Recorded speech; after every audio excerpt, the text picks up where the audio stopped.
শোনা যায় যে এই রঙ্কিনী মাতার এতে নরবলি দেওয়া হতো, এবং সেই জায়গাটা হচ্ছে এইখানে নরবলি দেওয়া হতো। মা ওখানে একটা প্রস্তর শিলায় পরিণত হয়েছে, তার নিজস্ব কোনো অবয়ব ছিল না। দেখিতে গিয়েছি পর্বতমালা, দেখিতে গিয়েছি সিন্ধু, দেখা হয় নাই চক্ষু মেলিয়া, ঘর হতে শুধু দুই পা ফেলিয়া, একটি ধানের শীষের উপরে একটি শিশির বিন্দু।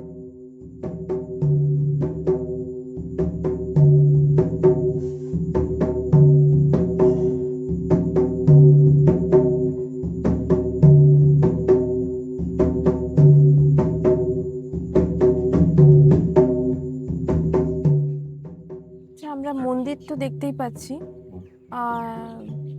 মানে কোন দেবতার এখানে পুজো করা হয় বা এর ঐতিহাসিক তাৎপর্য? এটা মূলত হচ্ছে রঙ্কিনী মাতার মন্দির। রঙ্কিনী মাতা হচ্ছে মূলত আদিবাসীদের দেবী। এই ঘাটিতেই তার উৎপত্তি। ওই যে ওপরে যে বড় মন্দির আছে, এখন তো বড় মন্দির করে সবাই ওইখানে পুজো টুজো দিচ্ছে। তো মূল বলা হয় যে মাতার আবির্ভাব এখানেই হয়েছিল। মূলত আদিবাসীদের দেবী, কিন্তু এটা জনপ্রিয়তা পেতে পেতে এখন সবাই আসছে, সবাই পুজো টুজো করছে।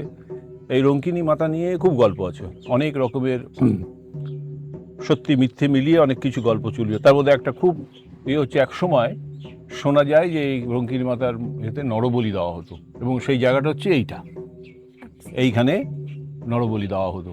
আদিবাসীরা আমরা দেখতে পাচ্ছি না, এটা তো এখন এমনি দেওয়া হয়, পশু বলি দেওয়া হয়, কিন্তু এটা নরবলি এখানে দেওয়া হতো, এবং প্রাচীনকাল থেকে এই গল্প চলে আসছে।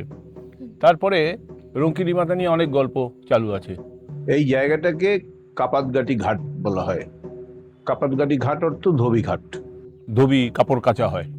শোনা হয় যে মন্দিরে এক রাখাল বালক যখন মাকে দেখেছে, বাচ্চা মেয়ে, সে বাচ্চা মেয়ে সেজে যাচ্ছে, তার পেছনে ঘুরতে ঘুরতে ঘুরতে ঘুরতে হঠাৎ সে হারিয়ে গেছে।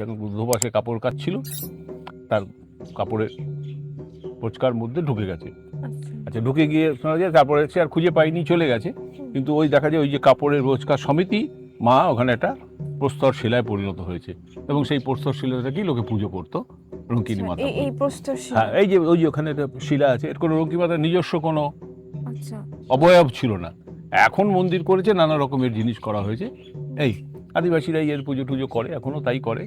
এখন সবাই আসে, আর এই যে যত কাপড় বাঁধা আছে এখানে, বিভিন্ন লোক এসে মানসিক করে তাদের এই করার জন্য এখানে একটা কাপড় বেঁধে দিয়ে চলে যায়। সেটা আমরা উপরেও দেখতে পাবো। চলো উপরের দিকে যাই।